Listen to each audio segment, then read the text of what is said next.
On December 28, 2014, AirAsia Flight QZ8501 took off from Surabaya, Indonesia, bound for Singapore. The aircraft was an Airbus A320-216, fully loaded with 155 passengers and 7 crew members. All seemed routine. It was a short flight across the Java Sea, a flight many would never return from.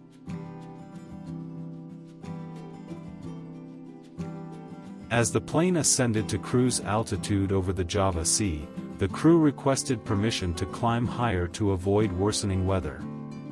Clouds stacked, turbulence loomed. The flight sailed skyward into uncertainty. Not long after, cockpit warnings began: rudder travel limiter units, RTLUs, malfunctioning. These systems control the movement allowed for the aircraft's rudder, a vital part of flight controls. Over the next minutes, the systems failed repeatedly. The pilots attempted to reset the system via flight procedures. The cockpit alarm rang out. The autopilot disconnected. The aircraft's flight protections were reduced. In the struggle to regain control, confusion grew. In the heat of the moment, communications between the captain and co-pilot became critical. Investigators later concluded that the command "pull down," meaning reduce pitch, was taken literally by one pilot, sending the aircraft into an extreme climb instead of the intended descent.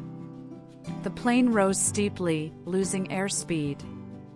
In that abnormal flight envelope, it entered a prolonged aerodynamic stall, a condition where airflow over wings is disrupted and lift is lost. The pilots fought desperately to recover, but the aircraft state exceeded what escape maneuvers could handle.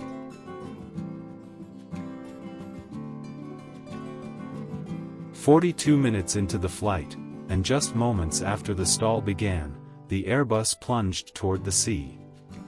There was no effective recovery. It descended into the Java Sea, crashing and breaking apart on impact. All 162 souls aboard, passengers and crew, were lost."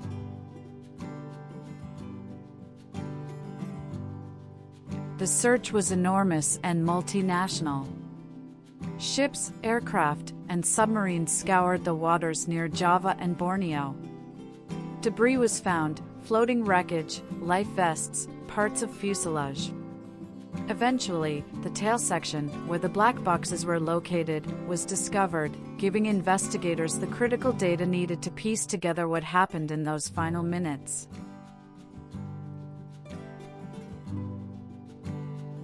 In December 2015, Indonesia's National Transportation Safety Committee issued a final report.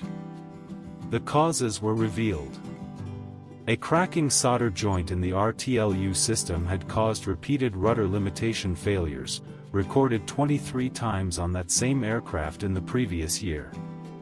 The pilot's attempt to reset the system in flight, including pulling circuit breakers, was against standard protocols.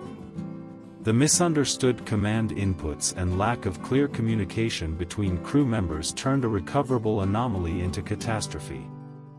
The maneuvering and resulting stall placed the aircraft in a flight envelope from which recovery was beyond capability. Investigators described the tragedy as utterly preventable.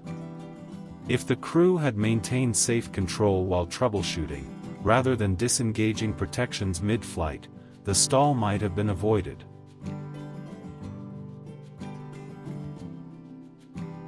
AirAsia Flight 8501 remains a stark lesson in aviation safety. Technical faults, even intermittent ones, can trigger chain reactions when handled improperly.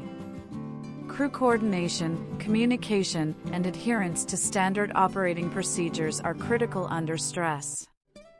Aircraft systems must be built to fail safely, and training must anticipate human error. The families of the victims continue to seek closure and accountability. The aviation industry watched, learned. Changes were made in training, cockpit protocols, and system monitoring. Above all, Flight 8501 is a reminder that even a short, seemingly uneventful flight can become a tragedy when technology fails, but human decisions matter most of all.